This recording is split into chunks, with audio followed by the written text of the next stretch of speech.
কাঞ্চনা যখন বললো আপনি এত উত্তেজিত হয়ে পড়ছেন কেন, আপনি কোনো রিস্টার? হ্যাঁ, আমি দিনে 2000 টাকা করে পেশেন্ট দেখি, এটা তো ওনার ডিউটির মধ্যে পড়ে। মিথ্যে কথা বলে ক্যামেরার সামনে অভিনয় করে প্রেসের কাছে কথা বলছেন। এবং সর্বোপরি বলবো, যে সমস্ত জুনিয়র ডাক্তাররা এখন কথা বলছেন তারা কোথায় ছিলেন? চিকিৎসকের মেন্টাল প্রবলেম, যে উনি চিৎকার চেঁচামেচি করবেন, উনি কোন পরিস্থিতি থেকে কথাগুলো বলছেন, আই ডোন্ট নো। আমার জানার প্রয়োজনও নেই। দোষ দেওয়া খুব সোজা, নিজের অপরাধগুলো ঢাকতে গলা চিৎকার করে প্রেসের কাছে ইনিয়ে বিনিয়ে বিভিন্ন রকম নাটক করা। আর আমার দিদা 86 বছর বয়সে এসে আর কিছু অন্য কিছু দেখারও বয়স নেই, সে একটা চিকিৎসা নিতে গেছে। তো সেখানে যদি এরকম ভাবে আমাদের সাথে ব্যবহার করা হয়, তাহলে সাধারণ মানুষের সাথে কিভাবে ব্যবহার করা হবে আমি জানি না। ওনাকে নিয়ে যদি দাদাগিরি করতে যাব, এই মানসিকতা যদি থাকে, তাহলে আমার মনে হয় আমরা টিকিট কেটে গিয়ে যেতাম না দেখাতে। ওনার ইনসুলিনটা চলবে আর মেটফর্মিন ট্যাবলেটটা চলবে কিনা সেটা আমরা জানতে গেছিলাম, এবং সেইখানে এত খারাপ সিচুয়েশনের সম্মুখীন হতে এলো, সেইটা আমাদের কাছে ভেরি আনফর্চুনেট। সরাসরি কথা বলবো, আমাদের প্রতিনিধি সন্দীপ সরকার রয়েছেন আমাদের সঙ্গে। সন্দীপ, একেবারে গতকাল চিকিৎসকের বক্তব্য আমরা শুনেছিলাম, যেখানে তিনি বলছেন বিধায়ক কাঞ্চন মল্লিক যে ব্যবহার করেছেন সেই ব্যবহারটা একজন চিকিৎসকের সঙ্গে করা যায় না। যেভাবে তিনি আচরণ করেছেন, যে তার যা বডি ল্যাঙ্গুয়েজ ছিল সেটা মোটেই আশাতীত নয়, এমনটাই তার বক্তব্য ছিল। পাল্টা এবার চিকিৎসকের বিরুদ্ধে অভিযোগ করছেন কাঞ্চনের স্ত্রী। একেবারেই তাই। কাঞ্চন মল্লিকের স্ত্রী, তিনি যে প্রায় 15 মিনিটের একটি ফেসবুক ভিডিও পোস্ট করেছেন, তাতে তিনি তার বক্তব্য রেখেছেন এবং সরাসরি সেই ভিডিওতে কাঠগড়াতে দাঁড় করানো হয়েছে চিকিৎসককেই, এবং বলা হয়েছে যে তিনি মিথ্যাচার করছেন, তিনি ক্যামেরার সামনে প্রেসের সামনে নাটক করছেন এবং ইনিয়ে বিনিয়ে তিনি নানান রকম মিথ্যে কথা বলছেন। এই বক্তব্য রাখা হয়েছে। আমার সঙ্গে এই মুহূর্তে রয়েছে চিকিৎসক সংগঠন ওয়েস্ট বেঙ্গল ডক্টরস ফোরামের সদস্য চিকিৎসক অর্জুন দাশগুপ্ত। ওয়েস্ট বেঙ্গল ডক্টরস ফোরামের একটি টিম, তারা এসেছে এই মুহূর্তে ক্যালকাটা স্কুল অফ ট্রপিক্যাল মেডিসিনে হাসপাতাল কর্তৃপক্ষের সাথে কথা বলতে এবং সংশ্লিষ্ট চিকিৎসকের সাথে কথা বলতে। আজকে কাঞ্চন মল্লিকের স্ত্রীর যে ফেসবুক পোস্ট, তার যে বক্তব্য, তার সাথে কি আপনারা সহমত পোষণ করেন? বলে রাখা ভালো, ডক্টর মেহবুব রহমান আমার ব্যাচমেট, কলেজে ছোটোবেলা থেকে চিনি। মেহবুব হচ্ছে ওই ইনিয়ে বিনিয়ে বলেছেন না, ওটার একটা ভদ্র পরিভাষা আছে, সেটা হচ্ছে ভদ্রতা, সভ্যতা, বিনয় এবং নিজের ডিগনিটি রেখে কথা বলা।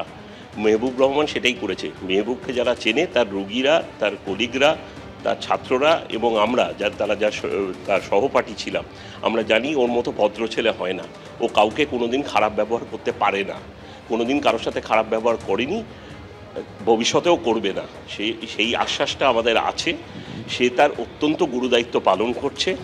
সরকারের তরফ থেকে এরকম যখন একটা স্কুল অফ ট্রপিক্যাল মেডিসিন চালু করা হয়েছে এবং যখন একটাই আছে, তখন তাতে প্রচুর পেশেন্ট হবে, এটাই স্বাভাবিক।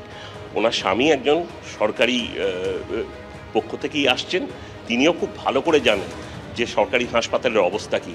তো সেখানে আমরা যে দাবিগুলো করছি, যে আরও সরকারি হাসপাতাল খোলা, যাতে রোগীদের ওপর চাপ না পড়ে, তাদের জন্য দীর্ঘক্ষণ অপেক্ষা করতে না হয়, সেটা না দেখে ডাক্তারদের ওপর কাঁধে বন্দুক চালালে সেটা আমরা মেনে নেব না।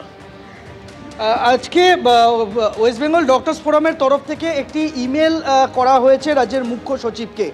সেই মুখ্য সচিবকে পাঠানো ইমেলে কাঞ্চন মল্লিকের বিরুদ্ধে আইনানুগ ব্যবস্থা নেওয়ার দাবি তুলেছে ওয়েস্ট বেঙ্গল ডক্টরস ফোরাম। অন্যান্য চিকিৎসক সংগঠন, জুনিয়র ডাক্তারদের সংগঠন, তাদের তরফেও কিন্তু একই রকম দাবি উঠছে। যেহেতু এখনও এই ঘটনায় সরকারিভাবে হাসপাতাল কর্তৃপক্ষের তরফে পুলিশের কাছে কোনো লিখিত অভিযোগ দায়ের হয়নি, সংশ্লিষ্ট চিকিৎসক মেহবুবুর রহমান তিনি একটি অভিযোগ জমা দিয়েছেন হাসপাতাল কর্তৃপক্ষের কাছে। সেই অভিযোগ ফরওয়ার্ড করা হয়েছে স্বাস্থ্য ভবনের কাছে হাসপাতাল কর্তৃপক্ষের তরফে। ব্যাস ওই পর্যন্তই বিষয়টা হয়ে রয়েছে। এরপরে কোনো রকম আইনি পদক্ষেপ হাসপাতাল কর্তৃপক্ষের তরফেও নেওয়া হয়নি, সংশ্লিষ্ট চিকিৎসকের তরফেও নেওয়া হয়নি, বা কোনো চিকিৎসক সংগঠনের তরফেও কিন্তু এখনও পর্যন্ত স্বতঃপ্রণোদিত কোনো অভিযোগ দায়ের করা হয়নি। মুখ্য সচিবের কাছে অভিযোগপত্র পাঠিয়েছেন ওয়েস্ট বেঙ্গল ডক্টরস ফোরামের সদস্যরা। সন্দীপ, সঙ্গে থাকো। গতকাল কাঞ্চন মল্লিক তিনিও অভিযোগ করেছিলেন যে চিকিৎসক তার সঙ্গে খারাপ ব্যবহার করেছেন। এমনকি কাঞ্চন মল্লিকের স্ত্রী তিনি কিন্তু ফেসবুকে আজ অভিযোগ করলেন যে যেভাবে চিকিৎসক তাদের সঙ্গে কথা বলেছে তাদের হ্যারাসমেন্ট হয়েছে। আর চিকিৎসকের পক্ষ থেকে ঠিক কি জানানো হয়েছিল এবং হাসপাতাল কর্তৃপক্ষই বাকি জানিয়েছে, শোনাবো। একটা ঘটনা ঘটেছে, আমার একটু হয়তো ঘটনাটা আমার একটু খারাপ লেগেছে, আমি জানিয়েছি আমি লিখিত অভিযোগ। মনে হলো যে হয়তো ওনাদের একটু ওয়েট করতে হবে তাই। আর তারপরে কেন রাখলেন উনি আমি বুঝতে পারিনি, তবে ওনার বিহেভিয়ারটা আমার খুব খারাপ লেগেছে। জোরে নয়, তবে স্বাভাবিকভাবেও নয়, মানে একটা ডাক্তারের সঙ্গে ওইভাবে কথা বলা যায় না। একটা অনভিপ্রেত ঘটনা ঘটেছে, আমরা অভিযোগপত্র একটা পেয়েছি, সেটা আমরা স্বাস্থ্য দপ্তরে পাঠিয়েছি, সেখান থেকে যেমন গাইড করা হবে তেমনি কাজ করা হবে। বিভাগীয় প্রধানকে হুমকি দিয়েছেন এমনটাই অভিযোগ উত্তরপাড়া তৃণমূল বিধায়ক কাঞ্চন মল্লিকের বিরুদ্ধে। গতকাল সাফাই দিয়ে কি জানিয়েছেন দেখুন।